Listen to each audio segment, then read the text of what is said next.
తాకట్టులో ఉన్న బంగారాన్ని విడిపించి ఆ రోజు ఆన్లైన్ రేటుకే మేము కొంటాం. Sharma gold company. నమస్కారం, సుమన్ టీవీకి స్వాగతం.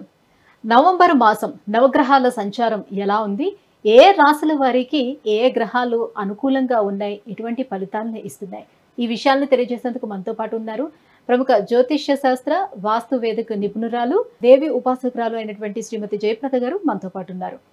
అమ్మ నమస్కారం. నమస్తే అమ్మ, శ్రీమాత్రే నమః. అమ్మ, ద్వాదశ రాశుల గురించి తెలుసుకునే ముందు మొదటగా అసలు ఏ రాశుల్లో ఏ గ్రహాలు ఉన్నాయి, ఎటువంటి ఫలితాన్ని అందిస్తున్నాయో తెలియజేయండి. సో ద్వాదశ రాశి ఫలాల్లో ఈ మాసం కాస్త అందరికీ అనుకూలంగా ఉంది అన్నట్టు అనుకోవాలి తప్ప కాస్త ప్రతికూలంగా కనిపిస్తాయి అన్ని రాశులకి. అయితే గోచారంలో మనం చూసుకున్నట్టయితే వృషభ రాశిలో గురువు. సో గురువు వృషభ రాశిలో ఉన్న వక్రించి ఉన్నాడు ఆయన, అంటే వక్రగతితో మళ్ళీ తిరుగుమంగా ఉన్నాడు ఆయన. అందువల్ల వృషభ రాశిలో గురువు, కర్కాటక రాశిలో కుజుడు, కన్యా రాశిలో కేతువు, తులారాశిలో రవి. రవి అక్కడ తులారాశిలో ఉండడం ఏంటంటే కొంచెం బలహీనంగా అని చెప్తారు, అంటే నీచ స్థితి అని చెప్తారు. కాకపోతే ఏంటంటే దాన్ని నీచ స్థితి అనకుండా బలహీన అని చెప్పి చెప్తున్నాం. వృశ్చిక రాశిలో బుధుడు, శుక్రుడు, కుంభరాశిలో శని భగవాన్ వక్రగతితో ఉన్నాడు. ఈ విధంగా మన గోచారంలో ఉన్న గ్రహాలు, నవగ్రహాలన్నీ ఈ విధంగా ఉన్నాయి. సో ఈ విధంగా ఉండడం వల్ల ఏంటి అంటే కాస్త కొన్ని రాశులకి కాస్త ప్రతికూలంగా కనిపిస్తుంది, కొన్ని రాశులకి అనుకూలంగా ఉంది. అనుకూలంగా ఉన్న రాశులు హ్యాపీగా ఉన్నాయి అనుకోవడానికి కూడా లేదు. ఇక్కడ మళ్ళీ కుజుడు ఇక్కడ కర్కాటకంలో ఉన్నారు కనుక కాస్త అంత ఇబ్బంది పెట్టే లక్షణాలు కనిపిస్తున్నాయి మనకి. అందువల్ల ఏంటంటే ప్రతి మాసంలో మనకి ఏదైనా గ్రహస్థితి బాగాలేకపోతే కానీ భగవంతుడు ఒక అనుగ్రహం మనకు ఉంటే ఖచ్చితంగా సో మనకి బాగుంటుంది. సో ఈ మాసంలో ఏంటంటే కార్తీక మాసం ప్రారంభం. సో చక్కగా నవంబర్ మాసంలో ఎవరికి ఏది బాగున్నా బాగాలేకపోయినా ఈ కార్తీక మాసంలో చక్కగా వీళ్ళు శివాలయానికి వెళ్ళడం, దీపారాధన చేయడం, ఎంత కొంత కాస్తంత దానం ధర్మం ఏదో ఒకటి చేస్తూ ఉంటే ఖచ్చితంగా మంచి ఫలితాలు, సత్ఫలితాలు వచ్చే అవకాశం ఎక్కువగా ఉంటుంది. కానీ భగవంతుడు నామస్మరణ చేసుకుంటూ మంచి ఫలితాలు అందుకునే అవకాశం ఎక్కువగా ఉంటుంది. సో భగవంతుడు ఎప్పుడు మనకి ఇచ్చిన వరం ఏంటంటే ప్రతి మాసం ఒక్కొక్క, గత మాసంలో అమ్మవారి నవరాత్రులు, ఈ మాసంలో కార్తీక మాసం. చక్కగా ఈ కార్తీక మాసాన్ని వినియోగించుకొని ఎవరికి బాగాలేదో వాళ్ళు చక్కగా దైవారాధన చేసుకుంటూ, దైవనామస్మరణ చేసుకుంటూ వెళ్తే అన్ని అనుకూలంగా మారుతాయి. అమ్మ, వృషభ రాశి వారికి మరి నవగ్రహాల సంచారం ఎలా ఉంది, ఏ గ్రహాలు అనుకూలిస్తున్నాయి, ఏ గ్రహాలు ప్రతికూలంగా ఉన్నాయి? తప్పకుండా నాన్న. సో వీళ్ళకి అనుకూలత అనేది ఏంటంటే వృషభ రాశి వాళ్ళకి ఒకే ఒక యోగం, అదృష్టం ఏంటంటే ఈ మాసంలో వీళ్ళకి కాస్తంత చాలా రోజుల నుంచి వీళ్ళకి ఇంట్లో కొన్ని సమస్యలు ఉన్నాయి. ఇంట్లో వాళ్ళతోటి, తర్వాత ఆర్థికంగా కాస్త ఇబ్బందులు ఉన్నాయి. అయితే ఈ మాసంలో వీళ్ళకి కాస్త అనుకూలత కనిపిస్తుంది. ఇంట్లో వాళ్ళందరూ వీళ్ళకి సపోర్ట్గా నిలబడ్డాము, అన్నదమ్ములు అక్క చెల్లెళ్ళు తోడుగా ఉండడము, ఏ పనైనా సాధించడానికి మేము ఉన్నాం అని చెప్పి ధైర్యం ఇవ్వడము, ఇవన్నీ కాస్త అంతా వీళ్ళకి ఒక విధంగా చెప్పాలంటే శుభవార్త కింద చెప్పుకోవచ్చు. ఎందుకంటే ఇంట్లో వాళ్ళు ఎప్పుడైతే ఒక యూనిటీతో ఉన్నాం అనుకో అది బలం కదా మనకి.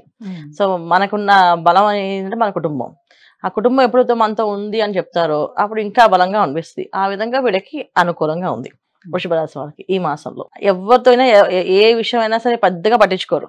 అంటే ఆఫీసులో కానీ, ఉద్యోగాల్లో కానీ, వ్యాపారాల్లో కానీ ఏమైనా నష్టాలు వచ్చినా పెద్దగా పట్టించుకోరు. కానీ ఇంట్లో వాళ్ళు ఏదైనా మాట్లాడకపోయినా, ఇంట్లో వాళ్ళు సరిగా వీళ్ళతో పలకరించకపోయినా, బంధువులు ఎవరైనా పట్టించుకోకపోయినా వీళ్ళు కాస్తంత బాధపడుతూనే ఉంటారు మనసులో. బయటికి చెప్పరు కానీ మనసులో మాత్రం చాలా మాత్రం పడుతుంటారు. ఆ విధమైన బాధ అనేది తీరిపోతుంది వీళ్ళకి. అందువల్ల చాలా హ్యాపీగా, సంతోషంగా, ఆనందంగానే ఉంటారు వృషభ రాశి వాళ్ళు. అయితే మనం వ్యాపారస్తులకి, ఉద్యోగస్తులకి ఎలా ఉంటుంది అని అనుకుంటే ఉద్యోగస్తులకు మాత్రం కాస్తంత ఇబ్బందులు ఉన్నాయి. ఎందుకంటే తోటి ఉద్యోగులతో కాస్త గొడవలు రావడం, కొంచెం డిస్టర్బెన్సెస్ పెట్టుకోవడం, వాళ్ళు ఏవి చెప్పినా సరే మీరే చేశారని మన మీద నిందలు వేయడం అనేది కాస్త జరుగుతుంది వృషభ రాశి వాళ్ళకి. మిగతా వాళ్ళకి అనుకూలంగా ఉంది. వ్యాపారం చేసేవాళ్ళు, వ్యాపారస్తులు ఎవరికైతే ఉన్నారో వాళ్ళకి కాస్తంత ఎప్పటి నుంచి లోన్లు ప్రయత్నం చేసే వాళ్ళకి లోన్లు రావడం, ఆ డబ్బులు చేతికి అందడం, వ్యాపారం ప్రారంభం చేయడం, అది అనుకూలంగా మారడం, అన్ని విధాలుగా బాగుంది. సో కొత్తగా వ్యాపారాలు చేసే వాళ్ళందరికీ అనుకూలంగా ఉంది. ఆల్రెడీ వ్యాపారాలు చేసుకున్న వాళ్ళకి మాత్రం కాస్తంత ఇబ్బందులు ఉన్నాయి. వస్తా ఉన్న డబ్బులు వస్తున్నాయి అని చెప్పడం, ఇవ్వకపోవడం, టైంకి ఆ డబ్బులు రాకపోవడం, ఇస్తా అన్న మాట తప్పడం, వీళ్ళకి ఇస్తే కదా వాళ్ళు ఇవ్వాలి, వాళ్ళు వీళ్ళకి ఇవ్వకపోవడం, వీళ్ళు వాళ్ళకి ఇవ్వడం, కాస్త ఆలస్యం, ఆటంకాలు కాస్త జరుగుతున్నాయి. సో రవి కుజులు వీళ్ళకి ఎలాంటి ఫలితాలను ఇస్తున్నారు? మరి కుజుడు వీళ్ళకి విధంగా చెప్పాలంటే మంచి ఫలితాలు. ఎందుకంటే కొంచెం కుటుంబం, మేము ఉన్నాం, అన్నదమ్ములు అక్క చెల్లెలు అందరూ కలిసి ఆయన అనుకూలంగా, వాళ్ళు మేము తోడు ఉన్నాం, మీకు నీకేం ప్రాబ్లం లేదు అని చెప్పడానికి వచ్చు, అనుకూలంగా ఉంది. కానీ 6వ స్థానంలో రవి కాస్త ఆరోగ్యాన్ని ఇబ్బంది పెట్టే అవకాశం ఉంది. ఎందుకంటే రాశాధిపతి ఆయన వెళ్ళి వృశ్చిక రాశిలో బుధుడితో కలిసి ఉన్నారు. వృషభ రాశికి ఎవరైతే అధిపతి శుక్రుడు ఉన్నాడో ఆయన వృశ్చిక రాశిలో బుధుడితో కలిసి ఉన్నారు. దానివల్ల ఏంటంటే కాస్తంత ఇబ్బంది. 6వ స్థానంలో తర్వాత రవి తులారాశిలో నీచస్థితి, అంటే కాస్త బలహీనంగా ఉంటాడు. బలహీనంగా ఉండడం వల్ల ఏంటంటే ఆరోగ్య విషయంలో కాస్తంత జాగ్రత్తగా ఉండాలి. కొంచెం మందికి తెలియకుండా ఒక మాయ, అదేదో క్యాన్సర్ లాంటివి ఉన్నాయి, ఇవి ఉన్నాయి, అవి ఉన్నాయి అని చెప్పి ఇప్పుడు వస్తాయి కదా, ఏదో ఒకటి చెప్తున్నారు. అలాంటి భయాన్ని, ఆందోళన కలిగిస్తారు తప్ప నిజంగా జరగదు. అలాగే అలాంటి సమస్య రాదు. కాకపోతే కాస్తంత భయం, ఆందోళన మన మీద ఎక్కువగా ప్రభావం కనిపించి ఈ హాస్పిటల్స్ చుట్టూ తిరుగుతూ ఉంటాం. అనారోగ్య సమస్య ఎవరైతే బాధపడుతున్నారో, అనారోగ్య ప్రాబ్లం ఏదైతే ఉందనుకుంటున్నారో వాళ్ళు కాస్తంత ఇబ్బందులు ఎదుర్కొనే అవకాశం ఉంటుంది. సో మిగతా వాళ్ళంతా కూడా అనుకూలంగా ఉంటుంది. ఈ ఒక్క కర్కాటకంలో ఉన్నటువంటి కుజుడు ఎప్పటి వరకు కర్కాటకంలో ఉంటాడు? అంటే ఇబ్బందిని కలిగిస్తున్నాడు కాబట్టి నీచంలో ఎప్పటి వరకు ఉంటాడు? అంటే కర్కాటక రాశిలో కుజుడు ఒక్కడే ఇబ్బంది పడితే సరిపోదు. కర్కాటకంలో ఆయన చాలా రోజులు ఉంటారు అన్న. ఈ మాసం ఏదో వచ్చే మాసం ఉంటారు. కాకపోతే ఏంటంటే ఇక్కడ రవి భగవాన్ కున్న తులలో నిజస్థితిలో ఉన్నారు, శుక్రుడు కున్న వృచ్చికంలో అంత అనుకూలమైనది కాదు, రకమైన ఇబ్బంది. సో ఎప్పుడైతే ఈ శుక్రుడు వృచ్చికంలో ఉండడం, తర్వాత 7వ తారీఖు నుంచి నవంబర్ 7 నుంచి శుక్రుడు ధనస్సులోకి వెళ్తారో కాస్త వీళ్ళకి అనుకూలంగా మారుతుంది. అయితే వృషభ రాశికి ఇప్పుడు ఏంటి, గురువు అక్కడ ఉన్నా సరే వ్యయ స్థానం కింద లెక్క గురువు. ఎందుకంటే రాశిలో ఉన్న అది గురువు వ్యయ స్థానం కింద లెక్క. అంటే గురువు వక్రించి ఉన్నారు కనుక దీన్ని వ్యయ స్థానాన్ని ఫలితం ఇస్తారు. సో వ్యయ స్థానంలో గురువు ఉండడం వల్ల కాస్తంత అనారోగ్య సమస్య ఎక్కువగా ఉండదు అనిపిస్తుంది. ఇది అనారోగ్య సమస్య ఉన్న వాళ్ళకి మాత్రమే ఈ మాసంలో కాస్త ఇబ్బంది, అది కాస్త ఇంకా భయపెట్టడము, తిరగడము చుట్టూ.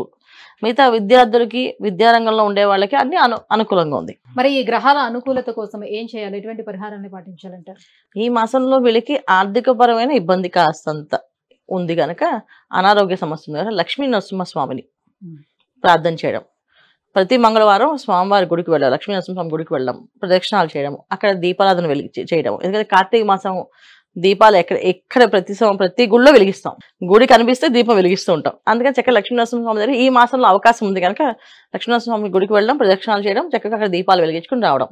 ఈ విధంగా చేసుకుంటూ వస్తే వీళ్ళు ఆర్థికపరమైన ఇబ్బందులు లేకుండా బయటపడతారు. అనారోగ్య సమస్యలు అనేది రాకుండా బాగుంటుంది. ఎందుకంటే అనారోగ్య సమస్య అనేది కాస్తంత ఉంటే దాన్ని ఎక్కువగా చేసి చూపిస్తారు కనుక అలాంటి భయం, ఆందోళన మనకు రాకుండా ఉండడానికి ఈ లక్ష్మీ నరసింహస్వామి ప్రార్థన చేయడం, పూజ చేయడం ఈ విధంగా చేసుకుంటే చాలా బాగుంటుంది. అమ్మ, వృషభ రాశి వారికి నవంబర్ మాసంలోని నవగ్రహాల స్థితిగతులు ఎలా ఉన్నాయి, ఎటువంటి ఫలితాలను ఇస్తున్నాయి, ఈ విషయాన్ని తెలియజేసినందుకు ధన్యవాదాలు. నమస్తే అమ్మ. శ్రీమాత్రే నమః.